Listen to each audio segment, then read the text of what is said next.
Aujourd'hui, on va comparer Hermès, LVMH et Kering, histoire de voir lesquels ont les points forts, lesquels ont des points faibles, et essayer de voir un petit peu plus clair dans tout ça. Si jamais vous vouliez acheter une des boîtes du luxe français, ça peut être la bonne occasion pour trancher.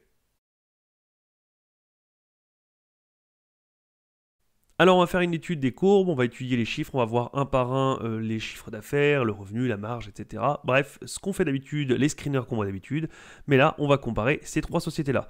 Alors forcément, ça sera mis au niveau de pourcentage, parce que si on met en mode normal, du coup, on verra ici des augmentations et ces deux sociétés-là, par exemple, paraîtront beaucoup moins en hausse, sauf qu'il faut remettre tout à la même échelle, puisque une boîte qui passe de 1 milliard à 2 milliards, elle a fait x2, alors qu'une boîte qui passe de 10 milliards à 12 milliards, elle a quand même gagné 2 milliards de plus, ce qui pourrait se voir ici sur une échelle en étant plus haussier, mais elle n'a fait que 20%. Donc on met en pourcentage, et on va regarder un petit peu. Alors, sans surprise, on se retrouve avec ici Kering qui est en dernier. C'est relativement connu et admis que Kering est une moins boîte luxueuse comparée aux deux autres. Mais il n'empêche qu'on a quand même une croissance qui est importante. On a du 84% depuis 13 ans.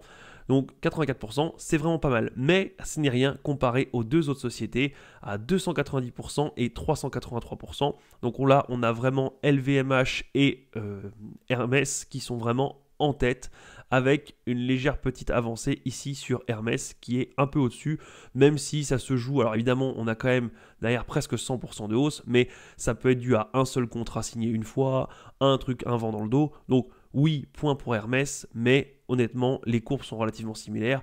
Vous n'auriez pas perdu grand-chose à être sur LVMH. Au niveau des revenus nets, on se retrouve ici. Alors, de la même manière, il faut remettre en marge pourcentage, puisque forcément, sinon, on voit ici qu'on est à 3,6 milliards contre 14 milliards. Il faut comparer ce qui est comparable. Donc, on se met en pourcent. Et on voit que les trois boîtes du luxe montent à peu près de la même manière depuis, pareil, 13-14 ans. Alors, il y a du mieux, effectivement, on se retrouve avec du Kering qui est un tout petit peu plus bas.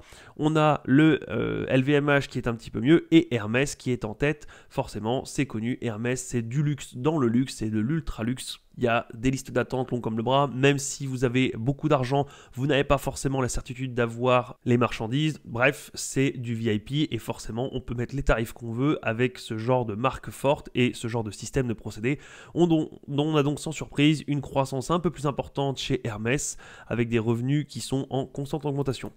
Si on passe du côté des marges, alors les marges, on ne va pas les mettre en pourcentage tout simplement puisque ce sont déjà des pourcentages, donc on les laisse comme elles sont en normal, parce que si on met en pourcentage c'est n'importe quoi, c'est un normal, donc là on voit que sans surprise, pareil, on se retrouve avec Hermès qui est à 29% de marge nette, ce qui est incroyable. Alors, c'est pas incroyable pour des sociétés dans la tech, puisque ça arrive, sauf que là, on traite quand même réellement avec des matières premières, avec du savoir-faire, bref, avec de l'artisanat, avec du commerce, comme on pourrait dire, à l'ancienne, et avoir 30% de marge nette sur du commerce à l'ancienne, évidemment, il y a de la beauté derrière, il y a la puissance de la marque, il y a tout le concept qu'il y a derrière, puisque juste faire des sacs ou des robes, peu importe, ça ne suffirait pas. Donc, pour ces trois entités-là, il y a forcément la marque derrière qui joue, ça a un impact fort, c'est ce qui permet d'avoir des marges aussi élevées. Il n'empêche que Hermès se dégage bien loin devant les deux autres, même si ce n'est pas du tout horrible. 18%, enfin 17-18% dans ce domaine-là,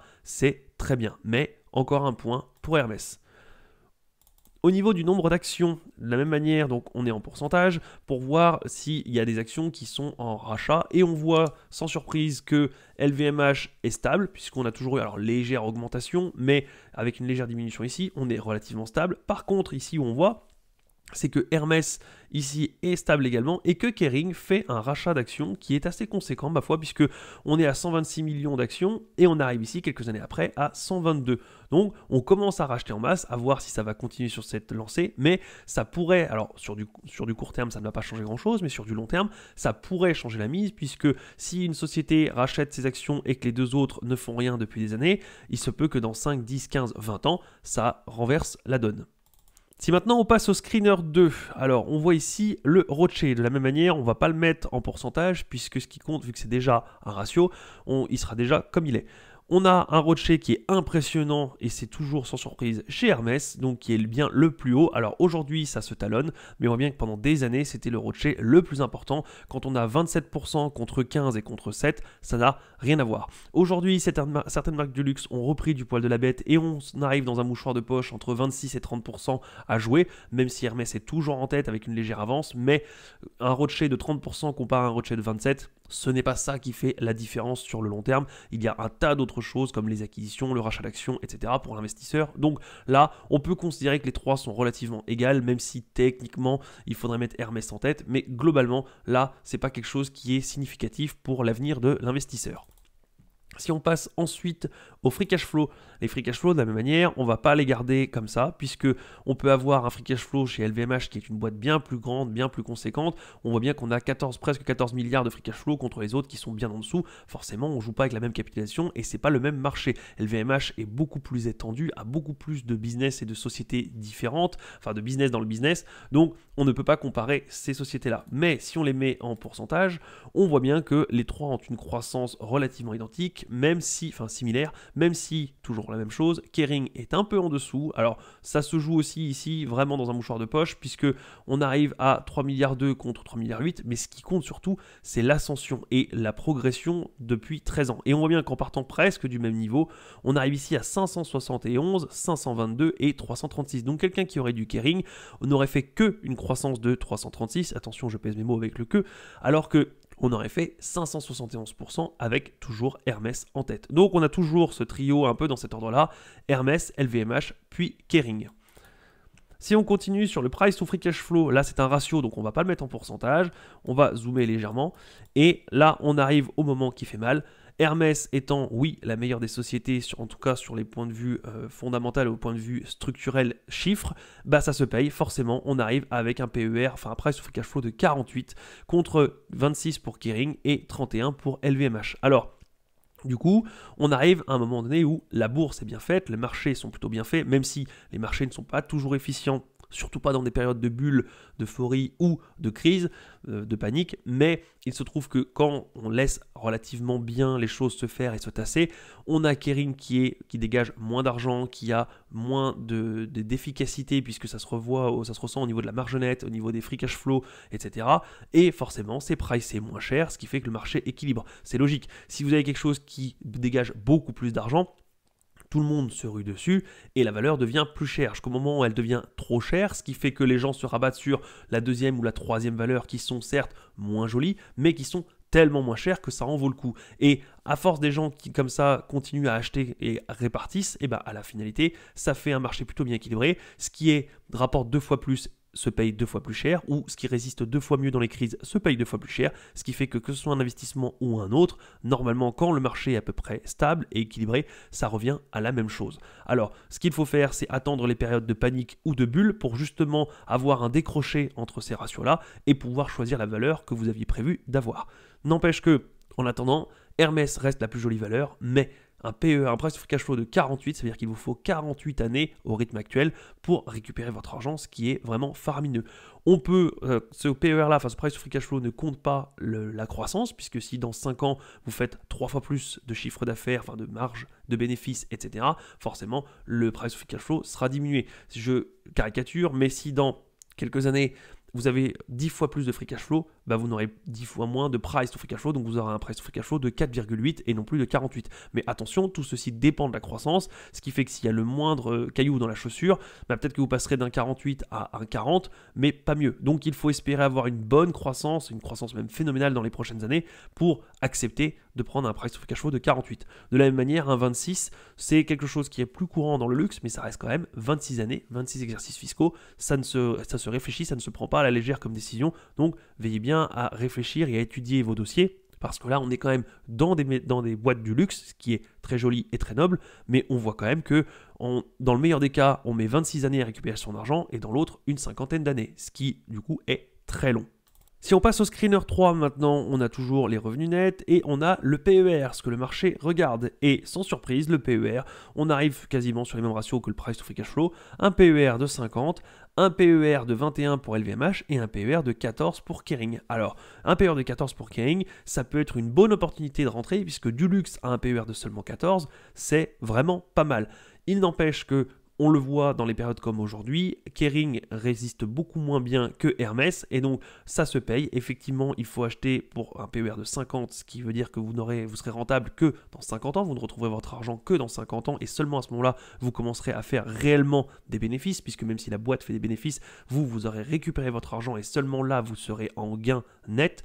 Mais on voit aussi, je vous montrerai tout à l'heure sur les courbes, que on voit que dans des moments comme maintenant, Kering continue à descendre alors que Hermès continue de tenir. Et on paye du coup un PER de 50 pour avoir la tranquillité et on surpaye un petit peu la qualité. Maintenant, toute la question est toujours de savoir si on surpaye vraiment beaucoup ou si ça vaut le coup pour que le portefeuille résiste pendant les périodes un peu difficiles de récession ou de crise.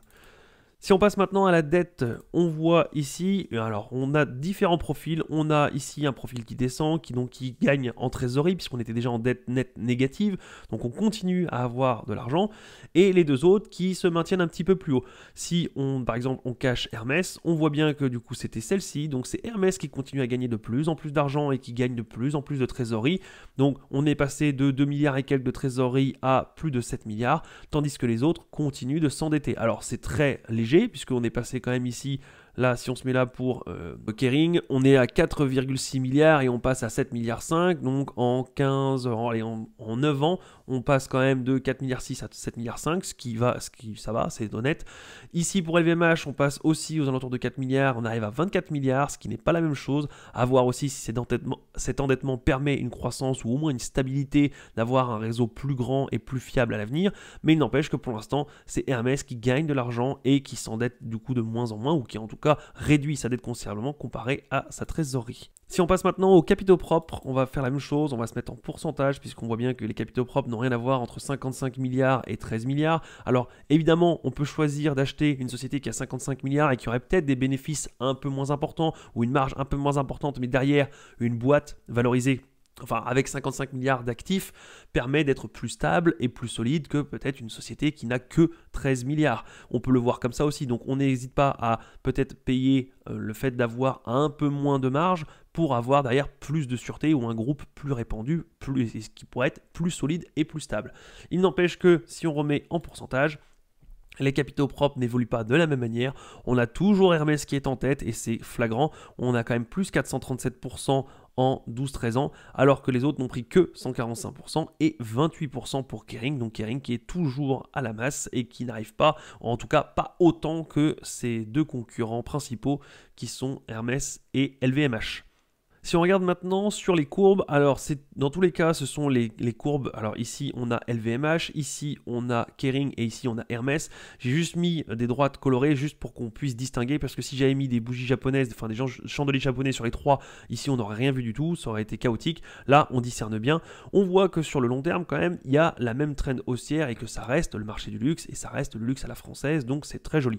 Là où on a un léger loupé, enfin une différence, c'est dans ces périodes-là où, par exemple, on voit à partir de septembre 2021, on a un décroché pour Kering et c'est là où on accepte ou non de payer moins cher, mais du coup quand ça descend, quand ça va mal, eh bien il y a certaines entreprises qui se font sabrer bien avant les autres. Là où on voit que LVMH est entre les deux et tient, et Hermès tient encore mieux puisqu'on est encore plus haut et on voit bien que sur les dernières semaines ou les derniers jours, ça remonte alors que ici sur les dernières semaines ou les derniers jours, ça descend complètement pour Kering. Donc ici si on est là au niveau de juillet, on arrive à encore perdre de l'argent entre juillet et aujourd'hui, alors que sur Hermès, entre septembre et maintenant, on regagne de l'argent. Même si on se met à juillet ici, on a un petit peu perdu, on est passé de là à là. Mais alors en juillet ici, on est passé de là à là. Ce n'est pas du tout la même chose. Donc Hermès, on paye plus cher. Hermès, on a une meilleure rentabilité. Et oui, on paye bien plus cher, mais on paye bien plus cher pour résister mieux en période de problèmes, de crise ou de potentielle récession. Si on veut l'entre-deux, il y a LVMH. Attention, c'est beaucoup plus, comme groupe, c'est beaucoup plus vaste. Ça ne fait pas que la même chose que les deux concurrents, c'est beaucoup plus réparti, ce qui peut être une bonne nouvelle. Et sinon, si vous voulez du luxe à pas cher, relativement abordable avec un PR de 14, ce qui, encore une fois, n'est pas une mauvaise chose non plus, mais il faut accepter que dans les périodes difficiles, la société se fera, l'action en tout cas se fera peut-être un peu plus sabrée que d'ordinaire. Maintenant, est-ce que ça veut dire que en tout cas la société est moins bien? Pas forcément, puisque ça peut aussi beaucoup se jouer sur la réputation. Une société qui dégringole en quelques jours ne vaut pas forcément 2 fois moins que la veille. On a déjà vu des choses comme ça, comme par exemple pendant la bulle Internet, où des sociétés comme Google, 3 mois après, étaient divisées par 2, enfin leur capitalisation était divisée par 2. Est-ce que ça veut dire que la société en elle-même valait 2 fois moins que 3 mois avant? Pas du tout. C'est le ressenti du marché, donc ça ne veut pas dire que c'est vrai, même si globalement pour des grosses sociétés, en général pour des périodes calmes, ça reflète relativement bien la société. Maintenant, toute la question est de savoir combien vaut réellement la société pour que le jour où il y a un discernement comme aujourd'hui, puisque l'une part dans un sens, les autres partent dans l'autre, savoir si le marché se trompe et qu'il a peur parce qu'il voit d'un mauvais œil Kering ou moins bien que les autres et du coup il fait une erreur et vous avez analysé la société et vous estimez que c'est une bonne chose, une bonne opportunité, ou est-ce que le marché a effectivement bien vu que la société était moins solide et du coup vous validez aussi avec votre analyse et vous partez plutôt sur une des deux valeurs ici parce que vous croyez effectivement que la boîte tiendra moins bien dans des mauvaises périodes et vous préférez jouer la sécurité. Bref, comme d'habitude, il faut toujours étudier, lire les rapports financiers, écouter les conférences call, regarder les chiffres, analyser pour vous faire votre propre avis et réussir à bien dormir la nuit. Pour peaufiner un peu l'analyse, je vous mets un article ici, alors on va pas forcément tout lire, mais on aura les grandes lignes. Hermès, qu'attendre en bourse en 2024 pour le secteur du luxe? Après une année 2023 chaoteuse, UBS et HSBC estiment que la croissance des groupes de luxe devrait ralentir davantage l'année prochaine, tandis que les marges reculeraient. Dans ce contexte, quelle valeur privilégier?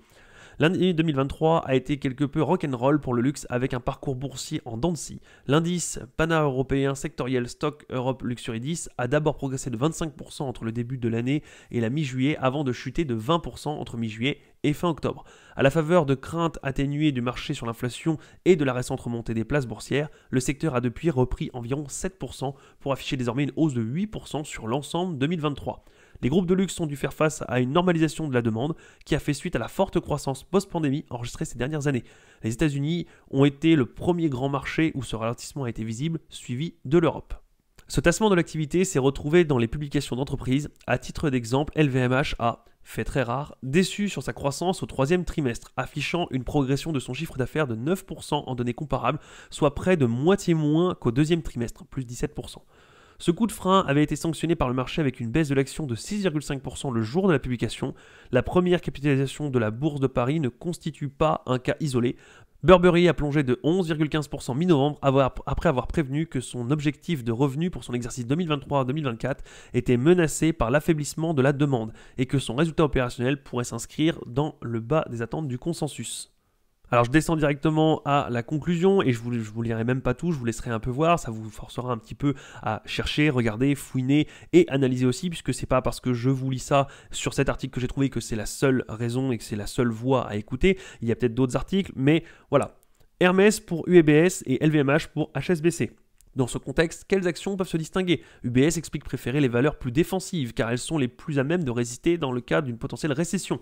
À ce titre, UBS loue sa résilience d'Hermès qui défie la gravité et anticipe une croissance pour le cellier de 11% l'an prochain en données comparables. Il s'agit tout simplement de la valeur préférée de l'établissement. C'est un peu ce qu'on disait, on paye plus cher pour avoir une valeur plus qualitative et qui résistera mieux en temps de crise puisque les gens se rapatrieront plus dessus ou en tout cas le titre flanchera moins. Évidemment, ça se paye et si on a tort, on a payé plus cher pour en plus se casser la figure. Mais si on a raison, on sauvegarde notre capital, notre patrimoine et on a pris la bonne décision, c'est moins pire que les autres.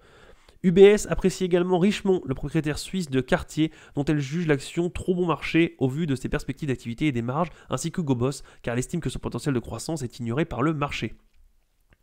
Concernant LVMH, UBS est passé d'acheter à neutre sur la valeur. Si elle apprécie le titre, la banque estime néanmoins que la valorisation s'avère à son juste niveau, dans le contexte actuel d'un secteur avec moins de certitude et après plusieurs années de surperformance par rapport à ses concurrents, nous pensons que le gain de part de marché du groupe pourrait devoir faire une pause pour une phase de consolidation, explique également l'établissement. Pour Kering, UBS note les efforts du groupe pour insuffler une nouvelle dynamique à sa griffe phare, Gucci. Cependant, nous pensons que dans le contexte actuel de ralentissement du secteur, cela, le redressement, pourrait prendre du temps et continuer à mettre les marges sous pression, ce qui, associé à des risques d'exécution importants, signifie que, malgré sa faible valorisation, l'action pourrait rester dans une fourchette, expose la banque. Ça revient un peu à ce qu'on disait tout à l'heure, comme il y a un redressement en cours, mais que ça peut affecter les marges sur le court terme, c'est sanctionné, et le PR de 14 est largement acceptable pour du luxe. Maintenant, c'est toujours pareil, c'est à double tranchant. Si Kering parvient à redresser dans les prochaines années et qu'elle revient au rang de LVMH, voire Hermès, on pourrait avoir fait un excellent coup. Maintenant, il y a des risques, puisque rien n'est fait, tout est à faire, et si jamais ça ne marche pas, vous aurez payé une société qui était qui était moins bonne que les autres sur tous les screeners, et qui en plus, vous vous êtes loupé, qui n'a pas réussi à prendre le virage. Donc encore une fois, il faut étudier, il faut regarder les chiffres, il faut écouter le management, voir s'ils sont confiants, s'ils ont une stratégie propre, et en tout cas qui vous parle, et si vous pensez que c'est faisable. Je vous mets ici un second article de Capital, LVMH et Hermès distance Kering, où vont les géants du CAC 40 en bourse. LVMH et Hermès ont tenu la dragée haute à Kering ces dernières années, mais ont néanmoins été chahutés en bourse ces derniers mois. Est-ce le moment de revenir sur les actions du géant de luxe du CAC 40 ? Quel est leur potentiel à moyen terme ? Je vous laisserai lire ici cet article qui est relativement bien écrit. Alors ce n'est pas très poussé au niveau des ratios, mais on a quand même quelques billes, c'est pas trop mal. Ça vous permettra de vous faire une première idée et en tout cas d'avoir envie d'aller creuser, d'aller voir la suite. J'espère que vous avez apprécié ce genre de vidéo comparative un petit peu sur le secteur en prenant les 2-3 meilleures sociétés ou en tout cas les 2-3 sociétés les plus vues, les plus sous les projecteurs pour faire un petit comparatif et vous aider un petit peu à vous situer, à éclairer un peu ou au moins à aiguiser votre œil et à voir ce qu'il faut regarder, ce qu'il faut chercher, comment on compare, comment on prend ses décisions sur 2-3 sociétés du même secteur. Si vous aimez ce genre de vidéo, n'hésitez pas à me le dire dans les commentaires et moi je vous dis à la prochaine. Salut!